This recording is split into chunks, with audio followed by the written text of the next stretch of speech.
Aleluya. Nuestro Dios es bueno. Todo el tiempo. Amén. Aleluya. Gloria a Dios. Mira a la persona que está a tu lado y dile, estás en el lugar correcto. Ok. La última vez que estuve aquí estuve compartiendo acerca de las bases de nuestra fe. De lo importante que es tener un fundamento claro acerca de la fe y de aquello en lo cual debemos estar sólidos, que es la palabra de Dios. Amén. Y estuve compartiendo 2 puntos en específico. El primero era que la fe era una garantía, ¿no? La garantía de las cosas que nosotros esperamos. Entonces, por la fe tomamos aquello que el Señor ha provisto a nosotros, ¿no? Así no lo veamos. Por la fe es nuestro y sabemos que viene. Amén. De la fe es esa garantía. No necesitamos una evidencia natural, necesitamos evidencia bíblica. Es por eso que la verdad nos hace libres. Por eso que el hermano Hein decía de que la fe comienza donde la voluntad de Dios es conocida. Tú no puedes esperar vivir una vida de fe sin abrir la Biblia. Tú no puedes ser tan espiritual que no necesitas abrir la Biblia. No, pastor, yo así nomás simplemente me siento en mi sillón y escucho. Gloria a Dios por la guía del Espíritu Santo. Pero ¿sabes cómo aprendemos a ser dirigidos por el Espíritu Santo y a escuchar y a discernir la voz del Espíritu Santo? Cuando aprendemos a tener comunión con su palabra. Porque su palabra es, dice el apóstol Pedro, la palabra profética más segura. Y ahí incluso aprendes a discernir la voz del Espíritu Santo porque tienes el equilibrio de la verdad y el Espíritu nunca va a ir en contra de la palabra escrita y revelada del Señor. Porque es Él quien inspiró la palabra de Dios. Así que la fe empieza donde la voluntad de Dios es conocida. Si tú no conoces lo que dice la verdad, entonces no tienes un punto de partida para tu fe. Y dijimos también la vez pasada que la fe es para lo invisible. Porque si tú ves algo, tú no necesitas fe. Tú no necesitas fe para lo que ves. Necesitas fe para lo que no es. Por eso dice Hebreos 11:1 que la fe es la certeza de lo que se espera, la convicción de lo que no se ve. Hebreos 11:3 dice que por la fe entendemos. Digan conmigo, por la fe entiendo. Por la fe entiendes. Hay muchas cosas que solamente vas a entender por medio de la fe, por medio de la comunión con Dios, no con tu mente natural. Por la fe entendemos, dice que todo el universo provino ¿de qué? De la palabra de Dios. La palabra de Dios, que es visible o invisible, es invisible. Y todo lo que se ve, todo el universo provino de la palabra de Dios. De modo que todo lo que se ve provino de lo que no se ve. La fe te conecta a lo invisible y hace lo imposible en tu vida. Y hablamos acerca de esto y terminamos pues declarando la palabra, declarando las promesas de Dios. Terminamos, ¿se acuerdan? ¿Se acuerdan quiénes estuvieron en ese servicio? Terminamos orando, declarando la palabra acerca de nosotros, orando, declarando las promesas acerca del Señor y haciéndolas nuestras por medio de la fe y decidiendo que ese era el comienzo de una vida pues poderosa en el Señor y recibiendo todo lo que Él nos ha dado. Fuimos muy claros en que, y estoy poniendo todo este fundamento otra vez porque voy a redondear el mensaje de la vez pasada. Y fuimos claros en el hecho de que es importante y vital que tú conozcas la Escritura. Y aquí viene el asunto del cual nos vamos a hablar el día de hoy. Yo he titulado esta enseñanza: ¿qué hacer cuando nuestra fe flaquea? Porque declaramos que tú recibes y luego ves. Amén. La Biblia dice en Marcos 11:24 que cuando oremos debemos creer que hemos recibido y nos vendrá. Primero creemos y luego viene. El Señor Jesús en el capítulo 11 de Juan dice: ¿no les he dicho que si creen verás la gloria de Dios? Tú quieres ver, tienes que creer. Lo dejamos en claro la vez pasada. La fe nunca niega el mundo natural. Porque a veces pensamos y tenemos, como dije la vez pasada, conceptos cerrados acerca de la fe y pensamos que la fe es negación. ¿Cómo estás? Ay, me siento mal. No tenía que decir así. ¿Cómo tenía que decir? ¿No? ¿Cómo se decía? Que estoy sano, ¿no? Entonces pensamos, o le digo, oye, ¿ha sido el doctor? No, porque estoy sano. ¿No ha sido el médico? No, porque estoy sano. Y aunque esto puede sonar fe, y hay ocasiones en las cuales tienes la convicción del Señor acerca de tu sanidad, y no necesitas ir a un médico, ¿ok? En ocasiones estas declaraciones, en vez de ser declaraciones de fe, son declaraciones de temor. No quiero ir al médico para que me diga algo que no quiero escuchar.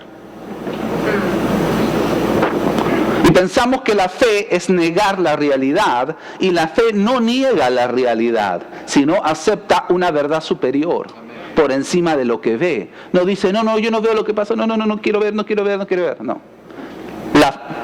Un hombre de fe, una mujer de fe, mira con valentía la realidad. No cierra sus ojos a la realidad, mira con valentía la realidad, pero acepta que su vida sea gobernada por una verdad superior capaz de transformar todo lo natural. No se trata de decir no pasa nada, se trata de decir sí pasa algo, pero va a pasar algo mayor por causa de la palabra de Dios que trae libertad. ¿Cuántos pueden decir amén? Amén.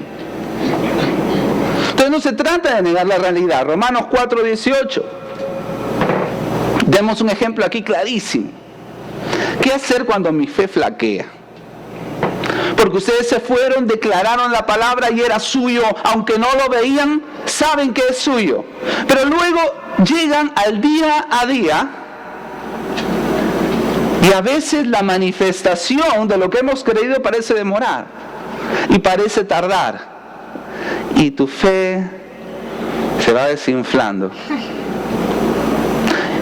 Y fue un día domingo, y el lunes, aunque tú viste que todo seguía igual, dijiste no, porque yo he creído el día de ayer domingo acerca de mi sanidad, y creo que es mía en el nombre de Jesús. Y el día martes te levantas y te sientes igual. Y dices, no. Yo he creído el día domingo, he recibido mi sanidad y no voy a volver atrás. Pero el miércoles te levantas y sigues sintiéndote igual. Entonces dices, bueno, es que yo he creído el día domingo y yo creo que todo va a estar bien. Te va cambiando tu confesión, ¿no? Jueves te sientes igual. Señor, yo te he creído, ¿no? Y tú eres bueno. Llega el sábado, te sientes igual o algo no ha cambiado. Señor, tu valentía va cambiando, ¿no? Eres Señor. Yo te he creído, ¿no? Te he creído. Y nuestra fe se va desinflando cuando vemos la realidad, cuando enfrentamos la realidad. Pero como dije, un hombre y una mujer de fe no tienen miedo a ver la realidad natural, no niegan la realidad natural, la ven con valentía e incluso pueden reírse de ella. ¿Por qué? Porque tengo una victoria que se va a ver. En Romanos capítulo 4, versículo 18 dice, él está hablando acerca de Abraham, dice, creyó en esperanza contra esperanza. Esto quiere decir que cuando no había ninguna esperanza natural, para llegar a ser padre de muchas gentes, conforme a lo que se había dicho, así será tu descendencia. Dios le hizo una promesa imposible en lo natural. ¿Qué promesa estás creyendo tú hoy que es imposible en lo natural? ¿Salir de esas deudas? ¿Percibir un milagro en tu cuerpo? ¿Qué es lo que estás creyendo que es imposible en lo natural? Lo que está diciendo acá es que Dios le prometió a un hombre imposibilitado en lo natural, ¿no?, que iba a ocurrir algo en él, ¿no?, por encima de él, pero a favor suyo. Ustedes saben, Abraham era un hombre ya anciano, que ya, pues ya nada, ¿no?, ya se había renunciado a ese tipo de líderes hace mucho tiempo, ¿no? Su esposa era una mujer anciana que siempre había sido estéril, ¿no? Así que era una situación totalmente imposible. Y dice, y no se debilitó, versículo 19, y no se debilitó en la fe al considerar su cuerpo. Mira a la persona que está a su lado y dile, consideró su cuerpo. Porque la fe no niega lo natural. O sea, él podía ver su cuerpo y podía mirarlo tranquilamente. Y ver su cuerpo viejo. Y el de su esposa anciana. Y no se debilitó en la fe al considerar su cuerpo, que estaba ya como muerto, qué lindo, siendo de casi 100 años,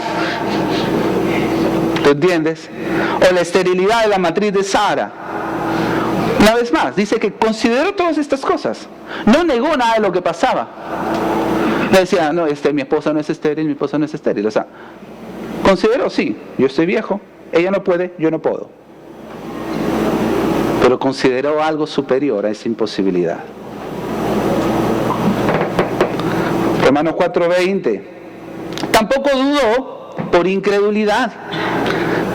Esto quiere decir que aunque tenía razones para hacerlo, no dudó. Sigamos la línea de lo que está escribiendo. O sea, aunque tenía razones para dudar, yo viejo, tú vieja, tú estéril, ¿no? Tenía razones para dudar, no dudó por incredulidad. ¿Hoy día tú tienes razones para dudar? Supongo que sí. De repente tu cuenta de banco es una razón para dudar. De repente te echaron del trabajo y es una razón para dudar. De repente ese local para tu negocio que te acaban de negar, es una razón para dudar. Ese diagnóstico que te da el médico de repente es una razón para dudar. Abraham tenía razones para dudar, pero no dudó. ¿Por qué? Dice, de la promesa de Dios, sino que se fortaleció en fe. ¿Qué hizo? ¿Qué hizo? Se fortaleció en fe. ¿En medio de qué?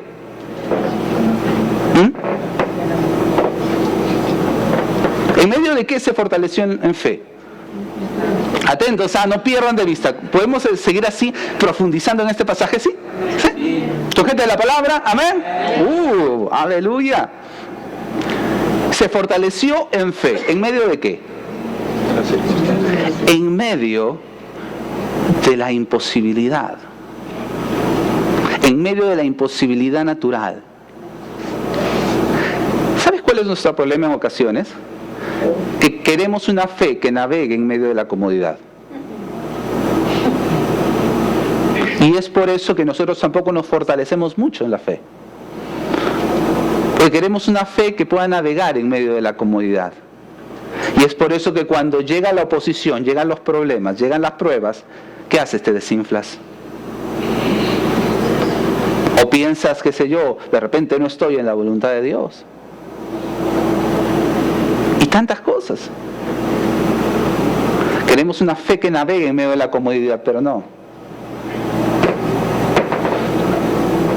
Nuestra fe haya una plataforma grande para mostrarse en medio de la imposibilidad. Por eso el apóstol Pedro dice que en medio de la prueba así nuestra fe pues se acrisolada como el oro. Y sigamos, dice, dando gloria a Dios. Romanos 4:21 dice, plenamente convencido. ¿Cómo? Plenamente convencido.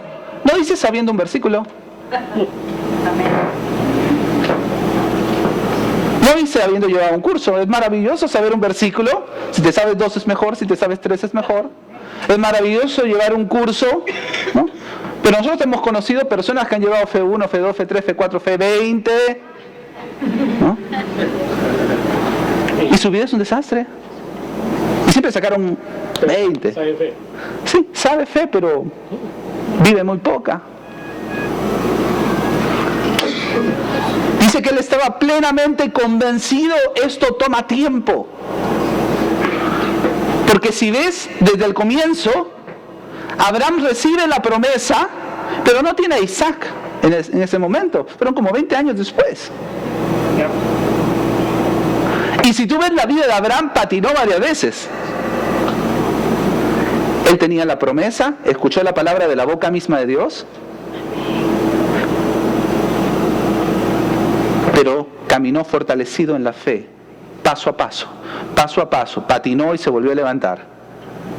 Hasta que llegó un momento en el cual no simplemente sabía, sino que estaba plenamente convencido. Entonces, en ese momento vio su cuerpo, vio el de Sara y dijo, y vio su pasado, y vio los antecedentes, y dijo, esto no importa nada. Estamos listos. Tú sabes cuando estás listo para recibir un milagro. Pero no se produjo de la noche a la mañana. Fue tiempo con la promesa. Para él fueron 20 años. ¿Para ti cuánto va a ser? La Biblia, dice el apóstol Pablo, fue escrito el Antiguo Testamento para nuestro ejemplo.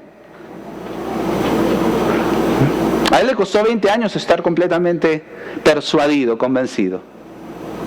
Pero él no había nacido de nuevo. Tú eres un hijo de Dios. Amén. El Señor Jesús habita en ti. Empieza hoy día. Lo cual, y este es el tema, ¿qué hacemos cuando todo lo natural niega lo que has creído? Y tú saliste de acá y de repente, pastor, pero llevo 2 semanas creyendo. ¿Qué significa eso? ¿Que quieres tirar la toalla? ¿Que quieres que oremos de nuevo? ¿Podemos orar de nuevo? No sé. Pues significa que estás dispuesto a creer ahora. ¿Qué hacemos?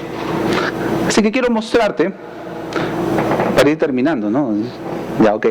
Para ir empezando en mis notas, pero terminando. Lucas capítulo 7, versículo 18 en adelante. Quiero mostrarte a un hombre de fe, de verdad. ¿Okay? Como tú y como yo. Una persona de fe. Su nombre es Juan el Bautista. Él es un hombre de fe. Aguerrido. Solo un hombre de fe podía predicar como él predicaba, en medio de una cultura como en la que él estaba, en medio de un contexto. Solo una persona de fe podía enfrentarse así a la oposición. Él era minoría. Solo un hombre de fe podía dirigirse así a las autoridades y ser escuchado y hacer temblar a las autoridades. Lucas, así es, 7:18. Dice, la misma historia está en Mateo, capítulo 11. Los discípulos de Juan le dieron las nuevas de todas estas cosas. Lo que acababa de ocurrir era el milagro, pues, de la resurrección del hijo de la viuda de Naín. Y están yendo a llevarle las noticias a Juan, sus discípulos, ¿no? Que en su tiempo libre seguían a Jesús. Pero a Juan nunca le importó porque él era un líder seguro. ¿Okay? Esto lo hablaremos en otra ocasión. Y llamó Juan a 2 de sus discípulos. Y el tema importante acá es que tú lo vas a ver en el paralelo de Mateo capítulo 11, y es que Juan estaba en la cárcel.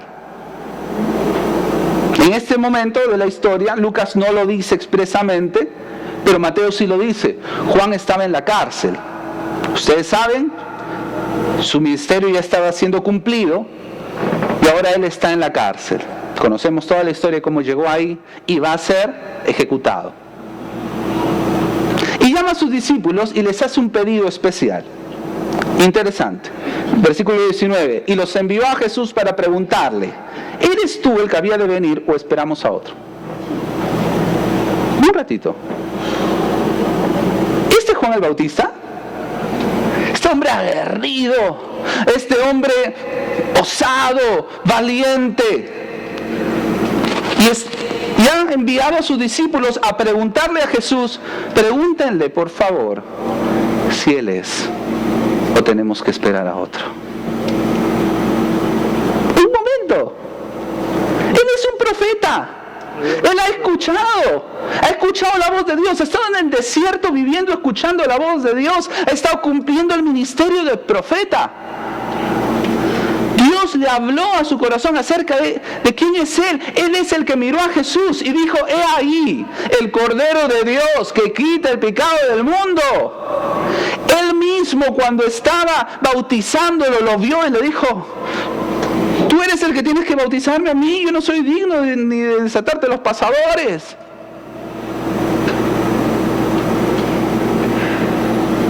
Él estuvo ahí cuando el cielo fue abierto, el Espíritu Santo bajó como paloma y se posó sobre Él. Él mismo le dijo a sus discípulos, Él es, porque el que me envió a mí me dijo que al que vea que el Espíritu Santo descienda sobre Él, ese era el Mesías, el ungido. Él escuchó junto con toda la gente la voz del Padre diciendo, este es mi Hijo amado en el cual tengo complacencia. Este es el mismo Juan que cuando sus discípulos le dijeron, oye, mira que él está teniendo más discípulos que tú, se están yendo todos detrás de Jesús. Él dijo, pues así es, así tiene que ser. Porque yo tengo que menguar para que Él sea engrandecido. Y ya cumplí mi trabajo. Así tenía que pasar, y eso es mi gozo.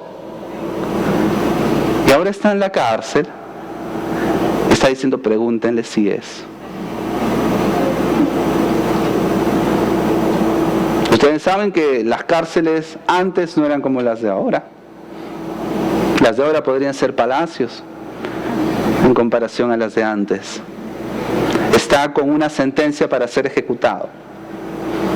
Sabe que no va a salir de ahí, en medio de la debilidad, en medio de la oposición, en medio de las burlas, en medio pues del desgaste emocional.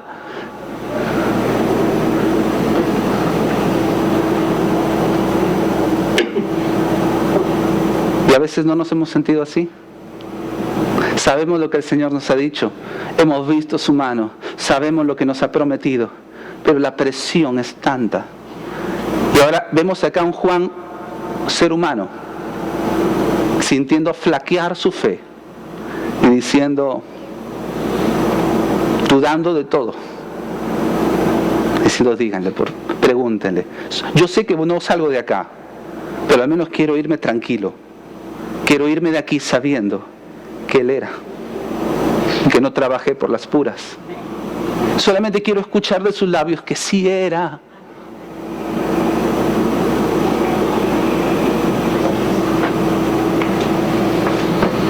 Muchas veces nos hemos encontrado así, ¿no? En medio del dolor, de la oposición, de la prueba. Dios, ¿es realmente la verdad? Dios, ¿realmente estás conmigo? Dios, ¿realmente es verdad lo que dijiste, lo que prometiste? Veamos la historia. Lucas 7:20 dice, cuando pues los hombres vinieron a Él, a Jesús, le dijeron, Juan el Bautista nos ha enviado a ti para preguntarte, ¿eres tú el que había de venir o esperamos a otro? ¿Me ayudas, por favor? Y dice, en esa misma hora, Jesús no responde la pregunta. Y Jesús no es una persona malcriada, que le va a decir todo con propósito. Dice, en esa misma hora sanó a muchos de enfermedades y plagas y de espíritus malos, y a muchos ciegos les dio la vista. Y respondiendo Jesús en ese momento, les dijo, id, haced saber a Juan lo que has visto y oído. Los ciegos ven, los cojos andan, los leprosos son limpiados, los sordos oyen, los muertos son resucitados, y a los pobres es anunciado el Evangelio. Bienaventurado es aquel que no halle tropiezo en mí. ¿Qué tiene que ver esto? Ellos fueron con una pregunta específica. Juan quiere saber, en este momento de debilidad, en el cual está dudando de su llamado, está dudando de su propósito, está dudando de su efectividad, está dudando de la promesa del Padre, está dudando de lo que ha vivido. ¿No te ha pasado que en esos momentos de debilidad hasta dudas de las propias experiencias que has tenido? ¿Será verdad? Era una pregunta específica.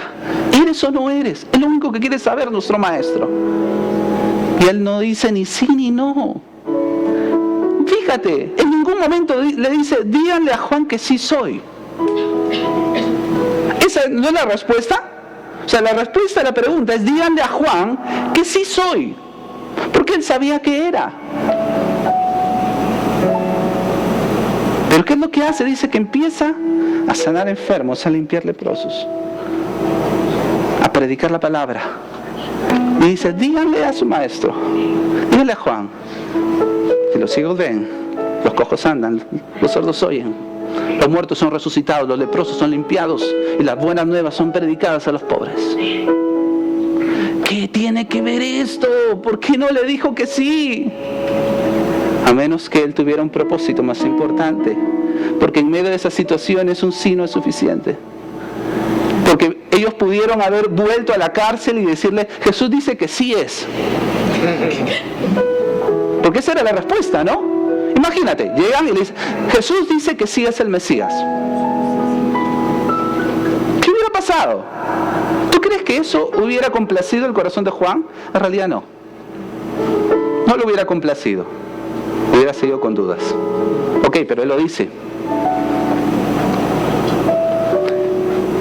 ¿Qué hace Jesús? ¿Sabe lo que hizo? Lo devolvió a la profecía. Devolvió al profeta la profecía.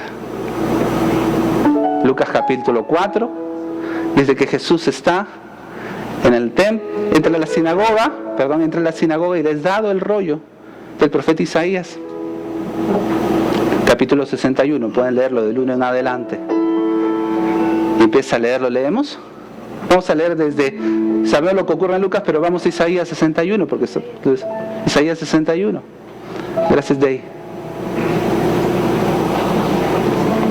Dice, y el Espíritu del Señor, dice, omnipotente está sobre mí, por cuanto me ha ungido para anunciar las buenas nuevas a los pobres, me ha enviado a sanar los corazones heridos, a proclamar liberación a los cautivos y libertad a los prisioneros, a pregonar el año del favor o el año agradable del Señor. Y ahí se detiene en la profecía, porque vino a cumplir esta parte, la otra va a ser en los últimos días. Amén.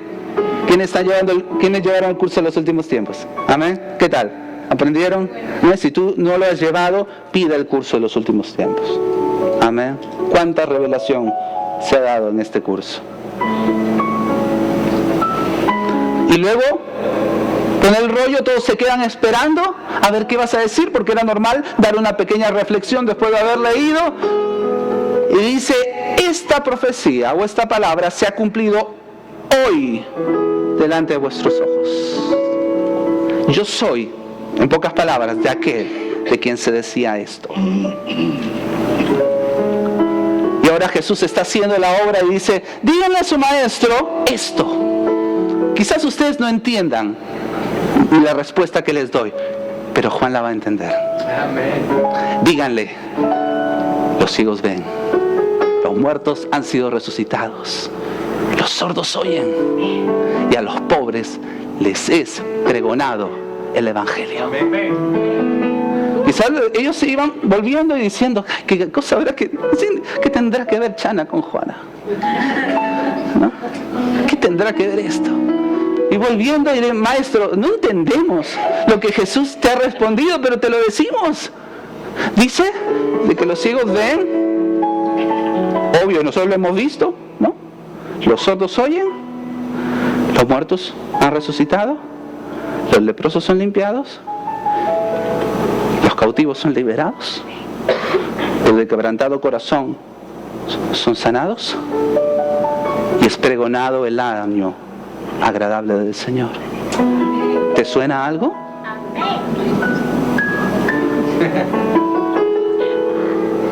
Para Juan debe haber sido Sí, lo sé de qué está hablando. Sé de qué está hablando. Sí es.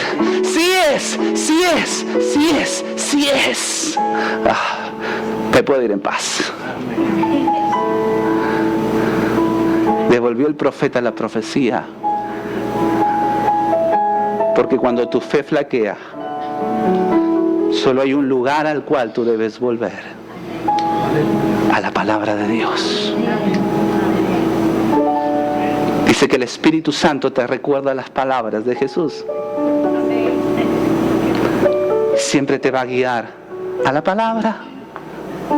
Y en esos momentos en los cuales tu fe flaquea, todo lo natural te dice que no pasa nada. Solo hay un lugar al cual tú debes volver, y al cual Jesús te va a hacer volver: al lugar donde tu fe empezó. Amén. Dímelo una vez más, Señor. Lo leeré una vez más. Lo leeré una vez más. Hasta que una vez más pueda mirar la realidad y no temer. Es decir, no importa lo que vendrá, el Señor es mi ayudador. Me lo acaba de recordar. Sé en quién he confiado, y Él no me va a defraudar. ¿Qué haces cuando tu fe flaquea? ¿Qué haces? ¿Comes?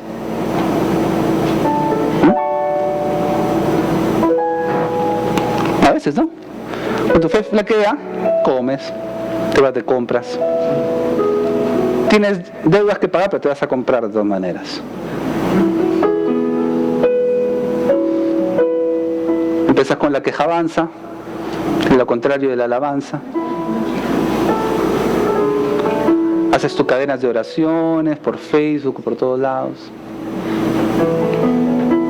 Miras tele. Y luego no te explicas por qué tienes menos fe. Cuando tu fe flaquea, vuelve a la profecía, vuelve a la palabra, vuelve a la palabra, vuelve a la palabra. ¿Podemos revisar una escritura más? ¿Sí? ¿Me deja? Hebreos el capítulo 6.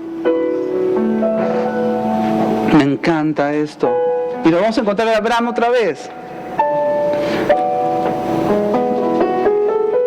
Y aquí creo que vamos terminando.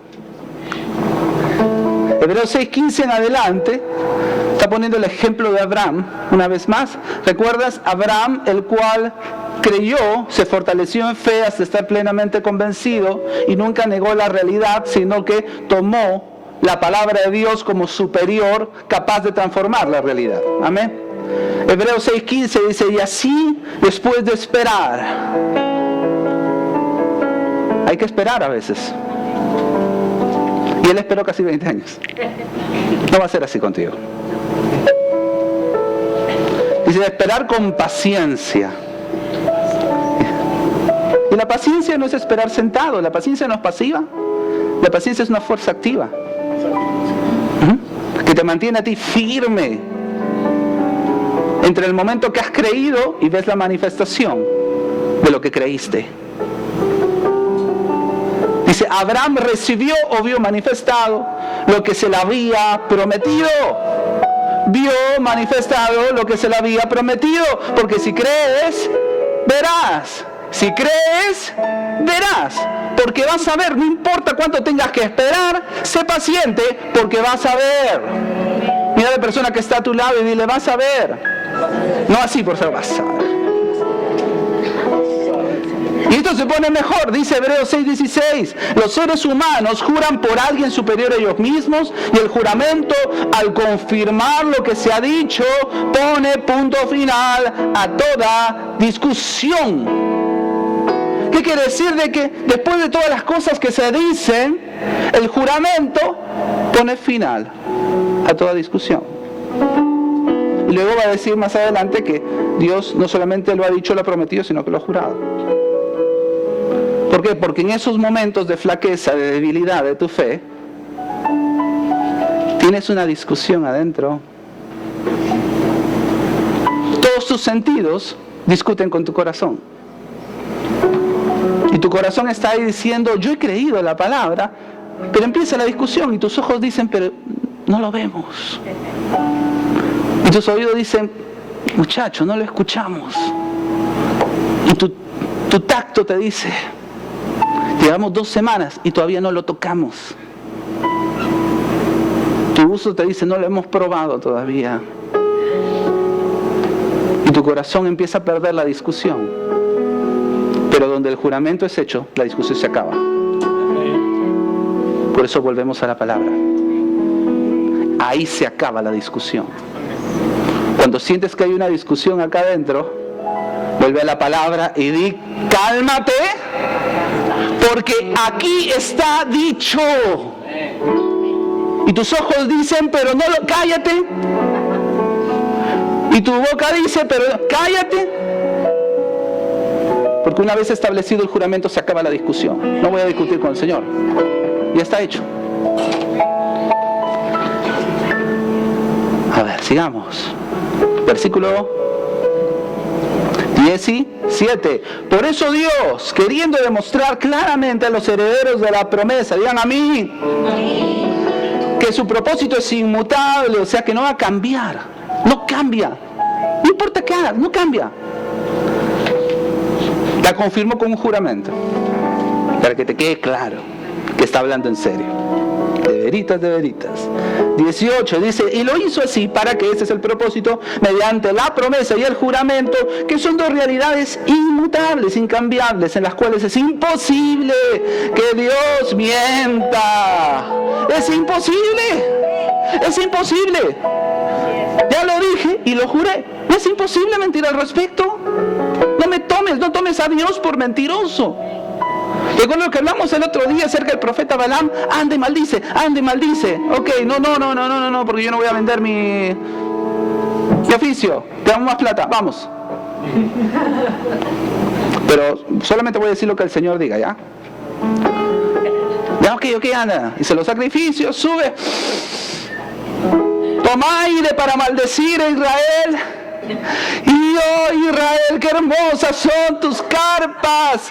Bendecidos el Señor, camina con ustedes, porque Dios no es hombre para que mienta, ni hijo de hombre para que se arrepienta. No cambia pues. Oye, no te contratamos para eso. Disculpa. Yo dije, no leíste las letras chiquitas del contrato. No, dije que podía pasar esto, ¿no? Bien que sabía Balaam. Dice, para nosotros, ¿no? Teniendo esto que es imposible que Dios mienta, tengamos un estímulo poderoso. Pastor, no sé qué me pasa. Pastor, yo ya no sé, mi corazón, mi alma está loca. Necesito que alguien me levante.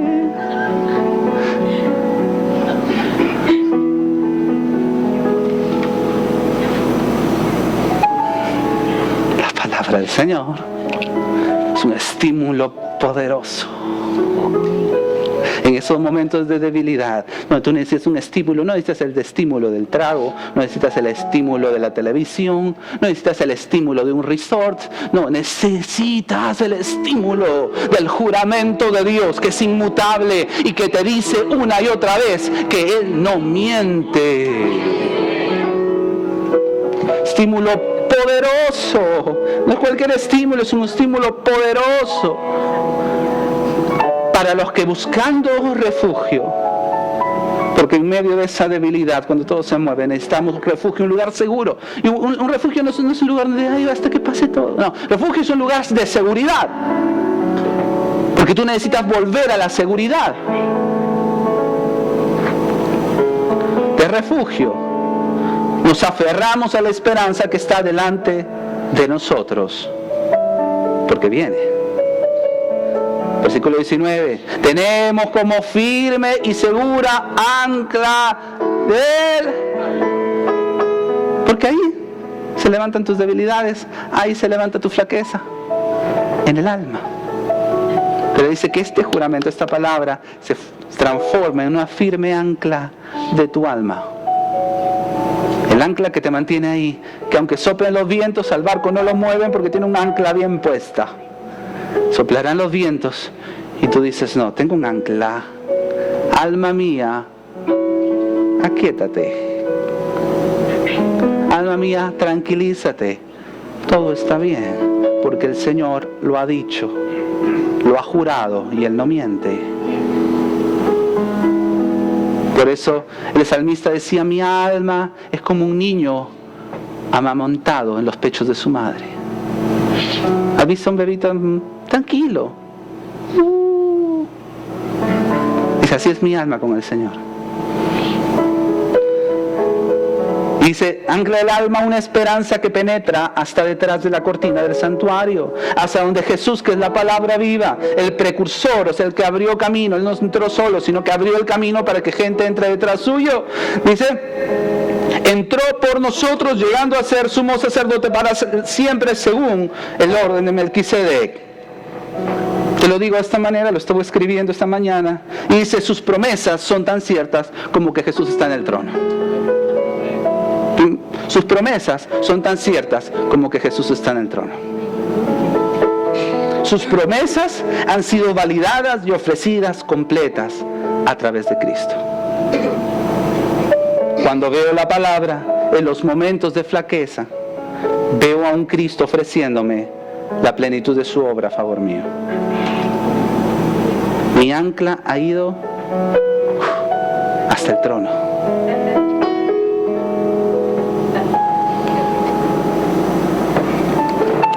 Cuando veo el trono, veo que Dios es fiel.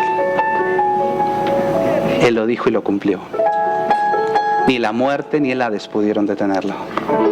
Ni el diablo y sus huestes pudieron retenerlo. Porque cuando Dios dice que va a hacer algo, lo hace. Porque es imposible que Él mienta. Cuando la fe flaquea, ¿a dónde vienes?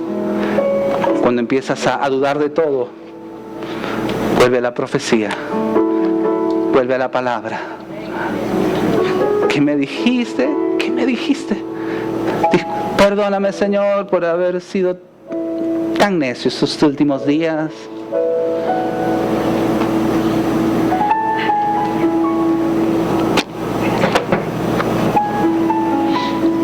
Tu fe empieza acá y se solidifica acá. Cuando te conectas solamente a lo natural, hayas temor e incredulidad. Pero cuando vives la realidad, pero conectado a lo sobrenatural e invisible, tu fe es edificada.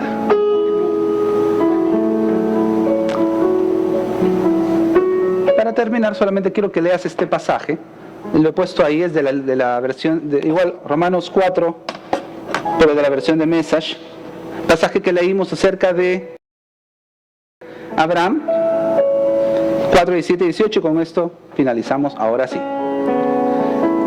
De la versión de Message, que es una paráfrasis en el inglés y me gusta, dice, nos llama a Abraham padre, no porque llamó la atención de Dios viviendo como un santo, sino porque Dios hizo algo fuera de Abraham cuando él era un don nadie. ¿No es eso lo que siempre leemos en la Escritura? Dios diciendo a Abraham, yo te haré el padre de muchos pueblos. Abraham fue nombrado en primer lugar padre y luego se convirtió en padre porque se atrevió a confiar en Dios para hacer lo que solo Dios podía hacer. Levantar a los muertos a la vida, con una palabra, hacer algo de la nada. Cuando todo estaba sin esperanza, Abraham creyó de todos modos. Digan conmigo, creeré de todos modos. La decisión de vivir no sobre la base de lo que vio que no podía hacer, sino en lo que Dios dijo que haría. Y por lo que se hizo padre de una multitud de pueblos, Dios mismo le dijo, vas a tener una gran familia, Abraham. ¡Aleluya! Por eso Pablo dice que nuestra fe no se sustenta en palabras de vana sabiduría, sino en el poder de Dios. Aleluya. Si lo has creído, mantente firme, porque lo vas a ver. Y si sientes dudar y si sientes flaqueza, y vas a Jesús diciéndole, ¿qué hago? Va a ser lo mismo que hizo con Juan. Vuelve a la palabra, vuelve a la profecía, vuelve a lo que te dije, y no he cambiado de parecer. No, todavía no. Padre bueno, gracias por tu palabra, por lo que hemos compartido el día de hoy, y por avivar nuestro corazón, Señor. Porque no vamos a retroceder en lo que hemos creído. No lo vamos a hacer. Vamos a ver la manifestación plena. Gracias porque durante todo el servicio nos has recordado tu palabra, nos has recordado tus verdades, nos has recordado tus promesas. Y mientras tengamos una oportunidad más, mientras tengamos un aliento de vida, oh Señor, vamos a mantenernos firmes. Y aunque nos digan todos que somos locos, que debemos tirar la toalla, mientras tenga un día, me voy a mantener firme. En el nombre de Jesús. Amén.